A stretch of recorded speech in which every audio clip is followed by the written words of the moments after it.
Hi, and welcome back to Haven Within Stronger Minds, Better Futures, the podcast where we have honest conversations about mental health and what it really means to care for our well-being with the help of professionals. I'm Stuti, a 10th grade student at Valencia High School, and this podcast is part of my Girl Scout Gold Award project. Mental health is something I see impacting people around me every single day, and that's why I started Haven Within, to create a space where teens can talk openly about the struggles we face and hear real stories, practical tools, and meaningful support to help us through them.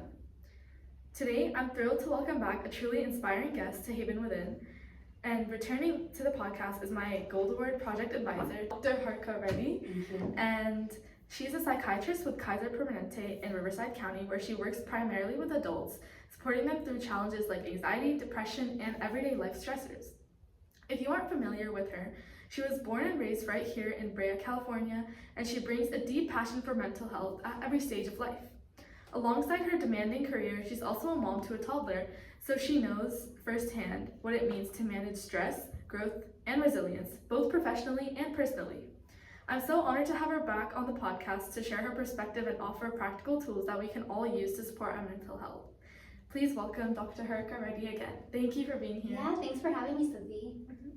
So the first thing I want to ask you today about sleep is, what is the recommended amount of sleep for teenagers and how many are actually getting it? Yeah, that's a good question. So as you mentioned, I primarily treat adults. I was looking this up online too, how many hours, because normally, we say 8 hours for adults. And yeah, so at least 8 hours definitely is what I'm seeing for teenagers. Even up to 10 hours is a very normal range. And so even some places say at least 8.5, so you kind of see variability based on the studies. In terms of how many people are getting it, from all the data I looked at, like CDC and some other websites, only about 30% are getting at least 8 hours of sleep. So that means a good 70% plus people are not getting enough sleep. So very low, unfortunately. Yeah, and I know that me and my friends, because we have not just academics, but we also have sports after school, that definitely adds to our workload, and then it makes, like, we have sports after school, and then we have to come home and do all our homework. So that definitely pushes back our entire schedules, and that really impacts the amount of sleep we get. Yeah, there's like very little time to have it. Yeah, definitely. And so, what do you think are the most common reasons teens today aren't getting enough sleep then? Yeah, so you touched upon some of it, right? There's a lot of extracurriculars, there's sports, there's clubs, different activities. Obviously you have to fit in dinner and getting ready for, you have all the things you need to do for self-care, and then there's homework usually, exams to study for. So there's a lot of things that I think just pile up, and it's just hard to have enough hours to fit in. So I think that's a huge part of it. And then I think there's just a lot of distractions. There's technology, there's the TV, there's the phone. So there's just so many distractions that kind of stop people from finishing their activities in maybe an efficient manner. So that just pushes it back even further. So I think those are some common reasons. Another one, which I think we'll touch upon later, is just school starting really early. So there's all this time to kind of cram in, and then you still have to wake up early and start your day. Yeah. How does chronic sleep deprivation affect the emotional and cognitive development of adolescents in today's world? Yeah, that's a good question. So there's this table that I found on the American Academy of Pediatrics, and it had a really good table. So I'll just go through some of the things. There's it basically summarized a lot of the chronic effects of what you're describing. So part of it is like physical health, so it definitely can increase, obesity risk. It can affect metabolic dysfunction such as diabetes, high cholesterol, hypertension, increased risk of stroke. All those things can be affected by chronic sleep deprivation. In addition to, drowsy driving. If people are driving, they don't have enough sleep, that definitely can increase accidents. And then of course, a lot of people drink caffeine because then they're tired, and unfortunately that could be a lot on their body sometimes if they're drinking too much without realizing. A lot of people drink energy drinks on top of coffee, and it can really add up without people realizing. Sometimes people try to get stimulants in order to treat their sleep deprivation, which obviously is not the right use of it, and then they might not even be physically active. So those are just like the physical health specific. In terms of mental health, there's an increased risk of anxiety, depression, even suicidal thoughts. All those things can be increased with sleep deprivation. In addition to poor impulse control, people make maybe riskier decisions day to day. They might be emotionally dysregulated, just kind of interpret things more negatively because of their sleep deprivation, have less motivation, maybe even have an increased vulnerability to stress. So a lot of mental health effects as well. And then in terms of school performance, it can affect that too, right? If you're not thinking as well, it's harder to focus on things, maybe your attention's not as good. That can it can even affect school attendance, maybe increase dropout rates if people really just aren't getting sleep. So there's a lot of different categories on the table highlighted that can affect you mentally, academically, and physically. And definitely for me, when I do have sports, like especially during my sports seasons for volleyball and lacrosse, it can get really stressful and I don't get as much sleep as I should be getting. And I definitely do think that it really improves my performance within like my classes, as opposed to when I'm like on off season and I don't have any sports and practices after school. Yeah, that makes a lot of sense. Yeah, staying physically active. Yeah. So definitely like it is good that I'm staying active, but at the same time it can be really stressful because I have just more on my plate. Right. More to balance. Yeah. So the next question is, what role does screen time play in teens' sleep cycles and mental health? And I know you said that like phones are quite a big distraction in today's world, and I definitely have seen it with myself and with my friends. But yeah, definitely. So I think there's different elements, right? I think there's the screen itself, whether it's TV, phone, computer, so many different types, iPads, tablets, so many unlimited ways now, right? But yeah, that blue light itself can be really stimulating. It suppresses our melatonin, which we need to be able to go to sleep. So that's like one huge thing. So that's why in general it's not good to look at our screen right before bedtime, which unfortunately most of us do. Definitely a lot of teens do. And you know, in addition, it takes up a lot of time, right? You're spending a lot of time on something, and then you just go to bed later and later because you're busy engaging in whatever material on the screen that often is interesting and kind of hard to put away. Yeah, and so I would say that those are like the biggest reasons. I would say like the screen itself can be an issue because you're going to bed later and then it's stimulating you, so it's going to make it even more later. Yeah. I know a lot of people, like especially myself, we like to text our friends or like just talk before bed, especially because like I said, like so many of us have like homework and work to do, so a lot of us just like to like talk to our friends before bed. It's like a little break, but yeah, I definitely see how that could affect us like sleeping, because especially when I'm on like my phone, sometimes when I'm texting my friends, it like I intend on texting them just for like a few minutes, but then that just keeps getting pushed back, and yeah, that affects how late I sleep. So I think that's a pretty big one that a lot of people need to realize, especially with social media too. Definitely, that leads into your next question. Yeah. So yeah, you're right. So how does social media and nighttime texting affect sleep quality and anxiety in teens? Yeah, so definitely like elaborating on some of the things you said, right? You're texting someone for a few minutes, goes on longer. And the reason it goes longer is usually because then they're texting back, then you're texting back, and it kind of goes back and forth. You think you're about to wrap up, and then the person has something to say again, and then it's kind of hard. You want to wrap up the conversation, and it might take time. And then a lot of times you're ready to go to bed, so maybe you put it away, but then you're like, oh, they might text you back, so then you're waiting. And so that can be hard to sleep when you're waiting for something. Maybe sometimes people have their notifications on, so then it wakes you up when they text you back, or there's a notification from something else, maybe social media. So I think those things and you might be anticipating it, so your sleep is really light because you're thinking, oh, they're gonna be messaging me or something's gonna come back to me. So I think that itself is an issue. And then also just like on social media or even text messaging, people often have emotions towards it. Maybe it's a conversation that causes some anxiety, or maybe social media triggers something, and then it's hard to go to sleep when you have those kind of emotions going to bed, right? That's not an easy way to go to sleep when you have a strong reaction, versus if you don't even have those things, you're less likely to have a strong reaction to something. You may have some stressors in the day, but this just exacerbates it.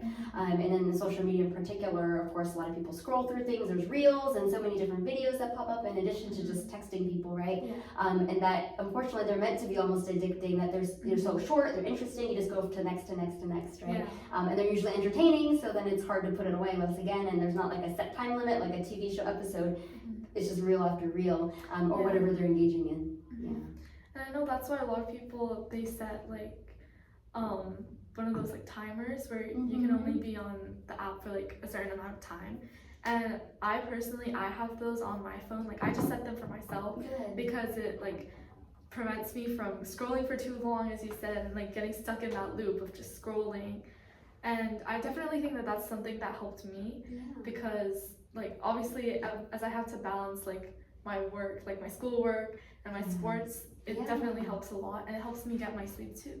like especially having like do not disturb mode on my phone Yeah. at night. Like that's something that really helps me sleep. Good. Less distractions on Yeah. your screens. You can just go to bed. No, those are definitely helpful things that I think not everyone utilizes. And then if they do, you know, unfortunately, you can still bypass those things. Like you could say ignore when it says, you know, is this your limit for the day? So sometimes, you know, people are tempted to ignore those things and then continue. So, but I think it's good for people to kind of figure out what helps them minimize it, right? Especially close to bedtime.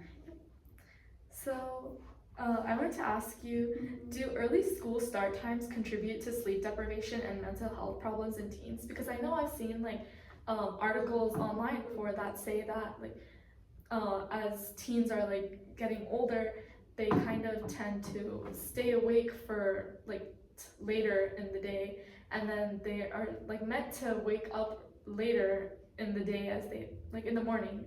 But since school starts so early, like, does that impact the sleep that we get? Yeah, it's a good question. What time does your school start typically? What's normal for you? For me, since I have a 0 period, my school starts, like the final bell rings at 7:14 a.m. Okay. Which means that I have to wake up, I usually try to wake up around 6 a.m. Okay. So. Yeah, exactly. So what you said is accurate. There are a lot of studies showing that adolescents naturally, like from, you know, even earlier, like middle school, there is a difference in terms of sleep cycles, and it does shift later in the day, just naturally for most teens. But yeah, a lot of times school times still start early. I don't think there's much of a shift typically from middle school to high school. It still starts early, and like you said, it's a 0 period. And unfortunately, a lot of times that happens in high school. So if anything, it goes the opposite way for a lot of people. They have to wake up even early and start earlier, and a lot of times it's because they have to fit in a certain number of classes, or maybe they have sports, and so this is what works for their schedule. And yeah, all of those things I think go against the natural circadian rhythm. So they definitely can contribute to sleep deprivation, which in turn, like I mentioned earlier, all those mental health symptoms increase. So definitely can play that role, and I think that's what a lot of studies show. So do you know like what time it usually is for high schoolers? Like I don't know what the average high school start is, but it seems, my understanding is most start around 8 or 8:30 at the latest, and definitely 0 period. I mean, when I had 0 period, it was like 7 a.m. I think, from what I remember. So I think those are normal times for a lot of school districts, but from what I'm understanding on online research is, ideally wouldn't start before 8:30.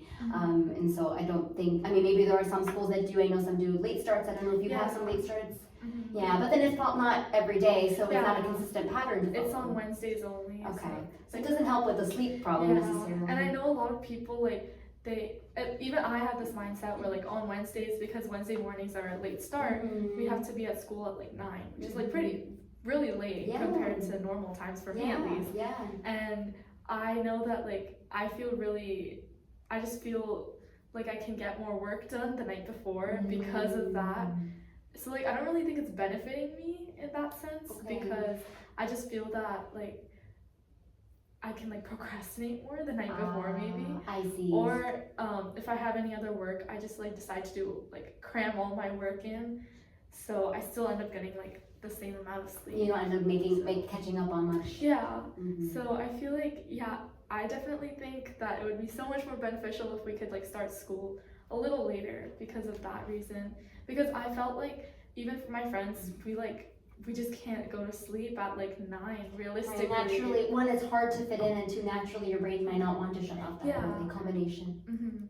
So like we always discuss, we're like, it's really hard to go to sleep so early to get like the full 8 hours or more that we're supposed to be getting. So we just end up not getting as much sleep as we should. Right. And that, like we said before, it affects our like academic performance a lot of times. Definitely so, and kind of, I guess we'll touch upon this a little later too, but you mentioned like the 1 day a week later start time, right? And so it's important that it's consistent, because if it's sometimes, then we can't just change our bedtimes accordingly. Ideally, we sleep around the same time every night, wake up around the same time. So it doesn't really, technically it starts late, you're supposed to wake up around the same time, so how do you compensate with that, right? So I'm sure they have those reasons for it, but I think research into it specifically for sleep, I don't think there's much benefit on how it's for most schools. So, do you know if there's any successful examples of schools that pushed back start times and saw improvements in student well-being, or if this idea could like potentially have any benefits for teens? Yeah, I don't know what school districts are doing in particular. Maybe some have implemented, sounds like not at your school, but I know there are a lot of research studies in particular that have looked at it, and they definitely see like students self-reporting, like decreased fatigue, feeling better, like academically too. And I've also read that students don't necessarily sleep later just because it's a later start time. They might still sleep around the time they're naturally naturally supposed to sleep, and if anything, they wake up later, which is what we want, right? Want more sleep. And then I think I saw some conflicting evidence that there's some studies that show improvement in academic performance. So at least there's no decrease in that, the minimum, right? And if anything, people usually feel rested, which means they probably feel better mentally. So I think it's definitely something to look into more. I'm like I said, I don't exactly know what school districts are doing behind the scenes, but I think it's good that all you and your peers know about this, so that it's something that they're aware of in terms of thinking about their sleep patterns. And what strategies do you think that teens and their families could use to improve like their sleep? Yeah, so I was talking a little bit about consistency earlier, so that's super important, right? Going to bed around the same time, plus or minus 2 minutes, obviously, then things might vary a little bit. It should be very close to the same time. So let's just say 10 o'clock, someone's bedtime. They really should go to bed at 10 every night, including on weekends. It's very important. That's for adults too, it's not just for teenagers. Because if once you start changing it, then our brains are kind of confused which is bedtime. And so a lot of times weekends, people think, oh, well, this isn't school time or this isn't work time. And so they just go to bed later, or they just kind of change their routine. But our brains don't discriminate weekends versus weekdays. It's all kind of the same. So if we're more consistent with their routine, we're more likely to sleep better, because our brain really understands, okay, this is sleep time, this is wake time, because some of the sleep issues are people aren't able to sleep, right? And so this helps that issue. So I'd say that's really important. Another one is physical activity is really important. Obviously, it's good for like tiring the body out, but minimizing too much right before bedtime, right? If you go on a run and then you try to go to sleep right after, it's going to be hard to sleep because your body's very activated, your endorphins really go up. So that's one thing, not to like play sports or do something too vigorous right before bedtime. Try to keep a gap. I know it can be hard because a lot of after school activities, but try not to do it right before bedtime. At least giving some gap, I think, can be helpful. And then other things, just that I tell to everybody, kind of keep the room cool. It shouldn't be too hot.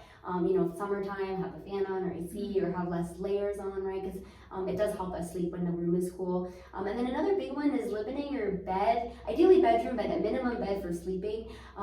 If you're in your bed on your phone for a long time or using your laptop or whatever it might be, your brain's not going to associate the bed with all those other activities, including sleeping. So there's not going to be like that automatic urge to go to sleep. Versus if you use your bed mainly for sleep, then we're going to kind of understand, okay, this is bedtime, like on a subconscious level. So those things really make a difference. So I would say those are some of like the important things for anybody. The last thing that you said about like keeping your bed just for sleeping, I think that's really important, because I personally, I've been getting really lazy with that, and I like often do my work on my bed now. And so I definitely think I will be using that as someone who like finds it kind of hard to sleep at night. Because I didn't realize that it would have that effect like subconsciously. So yeah, I definitely am going to try that. Well, good. Yeah, I think it's good to implement. Yeah, as best as you can. And you're probably gonna work better just sitting in a better posture at a desk, ideally. Yeah, I think it's good for anybody. So yeah, I'm glad that you're gonna try that. I think you should let me know how that goes. Yeah. How can mindfulness or mental health therapy help manage? Okay, I'm sorry. I'm gonna redo that. Do you want to take this? Yeah. I was about to say. Go for it. So how can mindfulness or mental health therapy help manage sleep and anxiety in teens? Yeah, I think both of these things can really help. I think staying present in the moment in general can really help with anxiety, and sometimes anxiety can affect sleep for a lot of people when you have a lot of worries on your mind.